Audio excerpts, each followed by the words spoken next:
Hey guys, how's it going? Welcome back. Today let's do Beethoven's classic Für Elise for a classical guitarist. This is a very accessible, fairly beginner level classical song.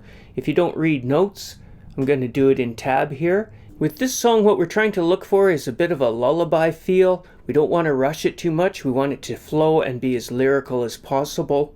We're playing in 3/4 time. We've got pickup notes on beats 4 and. It's the open E and the D sharp on the second string 4th fret. You don't want to hold the two together and have them over-ring each other. Try to mute this E when you move to the D sharp. We'll get two of those patterns, open E to D sharp, 3 and 1 and, then open E to B, D, C, and then I'm into the A minor chord. You can do your A minor with any fingering you like.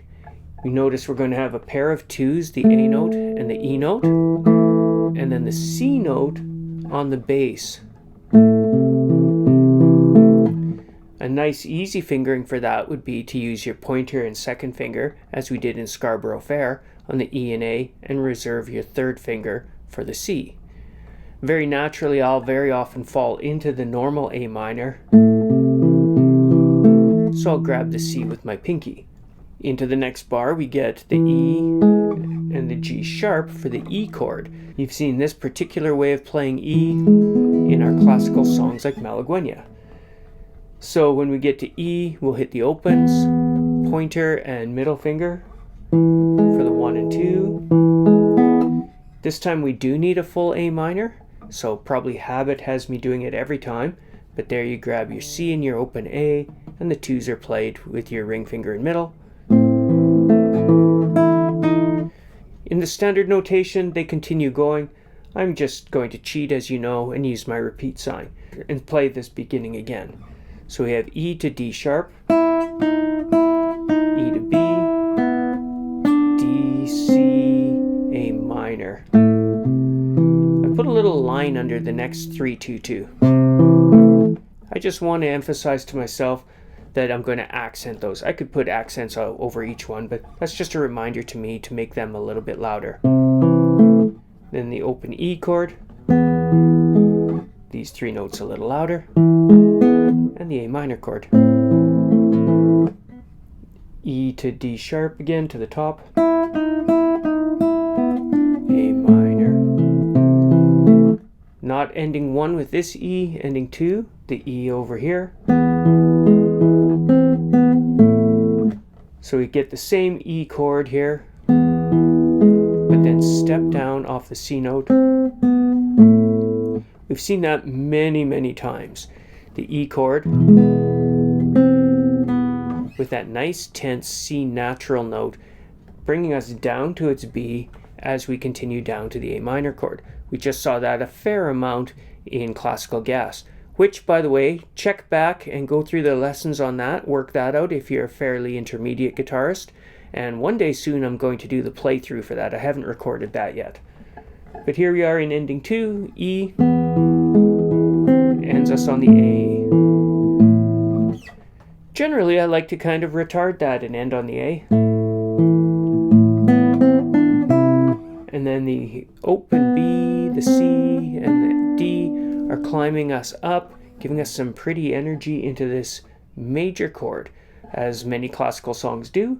We've been playing on the minor, now we move to the relative major. And you want this to soar a little bit.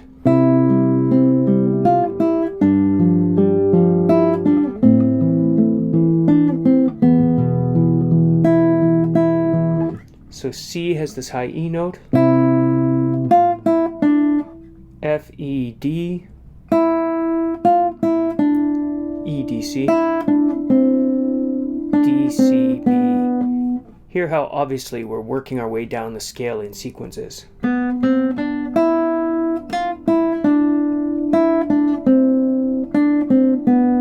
Try to listen for that as you play the chords, and don't let the background of the chords overpower that.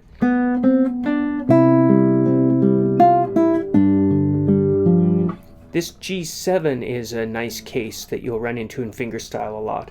We look like we might be doing a Green Day type of G, where we get a D note here and a G on the bass. But we want to finger free for that F note. In this arrangement, they actually allow us to let go of the bass note. So it doesn't matter what finger you use necessarily, but be prepared to learn those three notes. The D, the F, and the G. You can strum that, muting the fifth string and getting up to the D note. If you play it with a Green Day top, you can still have the F in the middle of it. It's just a nice way in classical and fingerstyle to do a G7. You may want to just start throwing it into your strums as well. So we land on that, add the F note. In this, we've got the open E, so don't cover that top string. Down to an A minor, real fingering for A minor. Sus to A to opens for E. These are actually in different octaves on piano. We don't have so many octaves on guitar, so just play the E twice on the fourth string. And then 6 of these.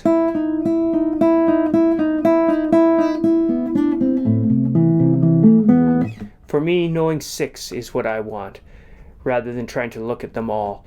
In fact, what I was going to tell you is I was just going to write one of them and say 6 times, because that's how I think of it. Some of my students think of them in pairs, but they think of that pair 3 times. 1, 2, 3, and then we're back at the top. For me, it's just 6. 1, 2, 3, 4, 5, 6. And then I'm back up here.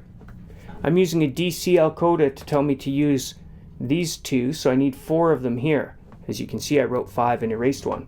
1, 2, 3, 4. DC, play the entire song again with the DC again, and then we'll use the coda. Let me play this major section again.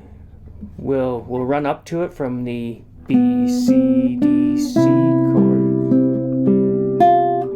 G7, A minor, E.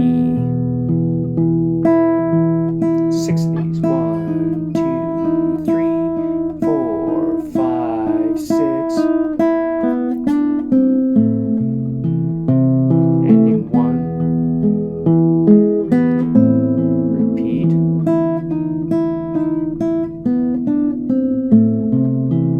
Ending 2. Soaring to the C again.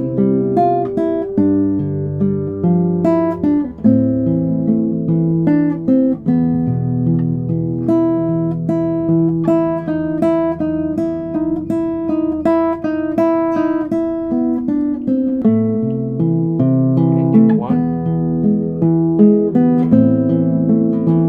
Repeat again.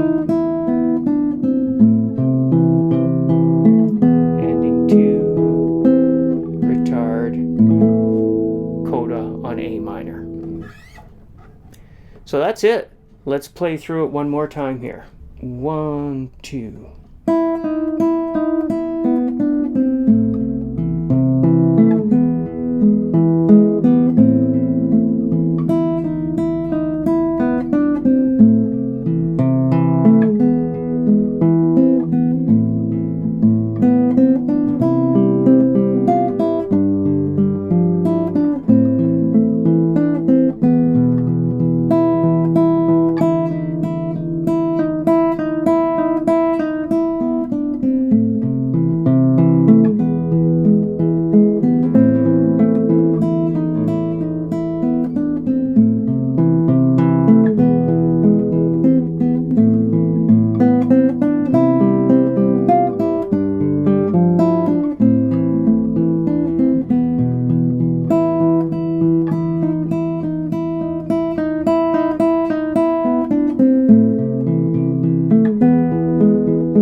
We'll try it one more time a little bit faster now.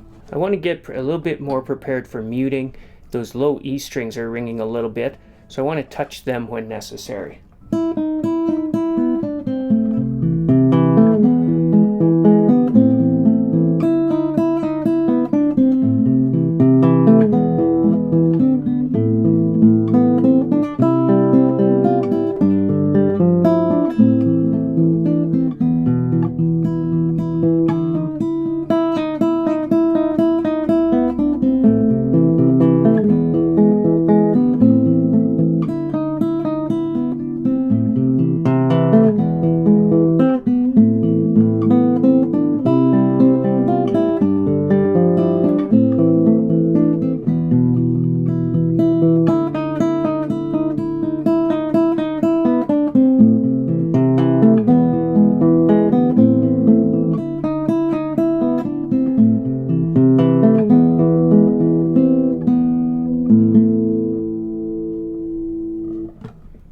That's all, guys. Catch you later.